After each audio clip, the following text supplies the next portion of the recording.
అండి అందరికీ. ఏం చేశారు ఈరోజు లంచ్ ప్రిపరేషన్? రేపు కార్తీక పౌర్ణమి కదా, అందరూ పూజకి స్టార్ట్ చేశారా? ఇప్పటి నుంచే ఒత్తులు తయారు చేయడం అన్నీ ఇప్పటి నుంచే. నేనైతే మిల్ మేకర్ కొబ్బరి పాలు బిర్యానీ చేస్తున్నాను. ఇదిగోండి. ఇంకోటి చెప్పాలి మీకు, ఈరోజు రైస్ కుక్కర్లో చేస్తున్నాను.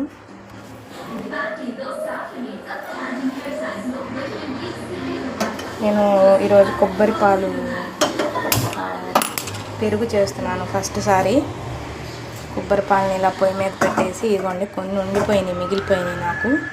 కొబ్బరి పాలని ఇలా పొయ్యి మీద పెట్టేసేసి కొంచెం గోరువెచ్చగా, మన పాలు కాచినట్టు కాకుండా గోరువెచ్చగా చేసేసి వేసుకుంటే పెరుగు వేసుకోవచ్చు. లేదంటే ఒక పచ్చిమిర్చి కట్ చేసి వేయాలి. ఒక నైట్ ఉంచితే పెరుగు తయారవుతుంది. వీడియో నచ్చితే లైక్